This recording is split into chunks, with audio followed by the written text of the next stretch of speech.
2020 has been a tumultuous year. Prophecy has been unfolding before our very eyes. I cannot recall in my life a situation where all the parameters flowed together in such a fashion that it seemed as if the world was following a biblical script.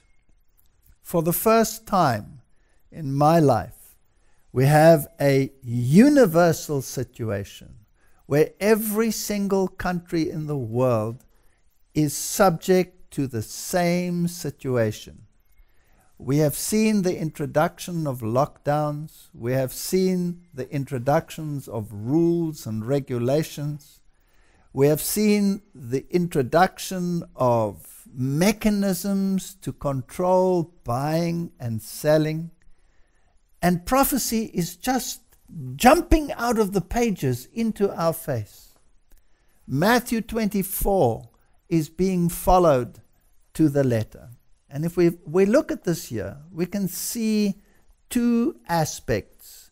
We can see the health aspect becoming very prominent, and on the other side, we can see the environmental issue becoming very prominent.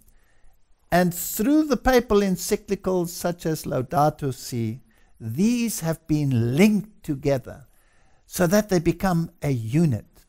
It is astounding to me that the Bible has a final message for humanity, which is called the three angels' messages. And the message and warning against the mark of the beast is linked together with a health message. And therefore the other side of the issue is also linked to a health message. So we have two messages going into the world. The one garnering the kings of the world and all the followers, and the other one calling God's people to come out of Babylon. And as we follow the prophetic timeline, we can see how it is falling into place.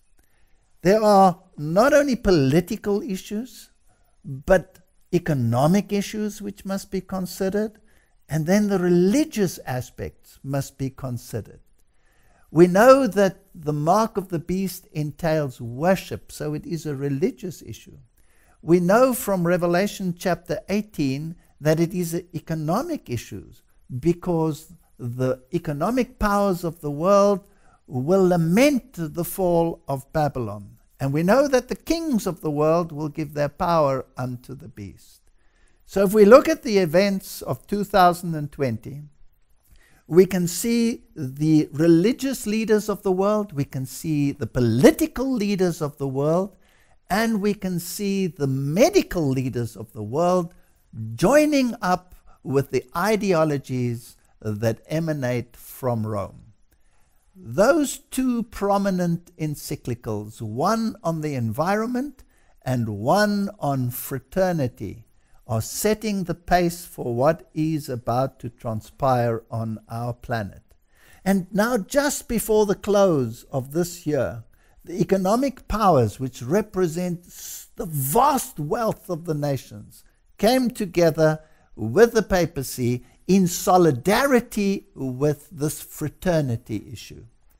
There are talks about Sunday becoming a day of rest for the sake of the environment. We are on the very verge of the fulfillment of prophecy.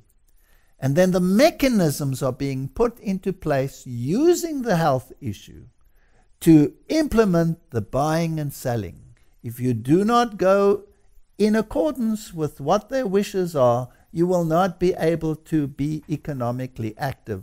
Those issues have been put into place, and the World Economic Forum is very, very upfront as to what that agenda entails.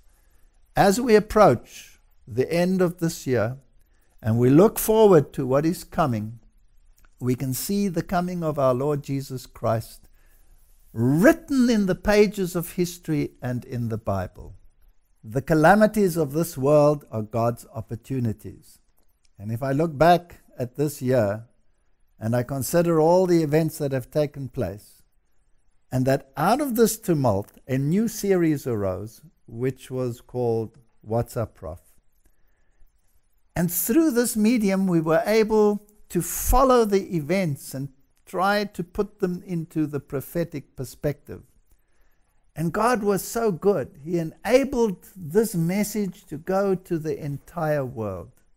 We are so grateful. And it is our desire to continue with this message until the Lord comes. And I pray that that day will be soon. So as we enter into the new year, with the new events on the horizon that have already been to a large extent predicted by the World Economic Forum and other powers, let us keep our ears to the ground, let us watch for the signs, and together let us be prepared for the coming of the Lord.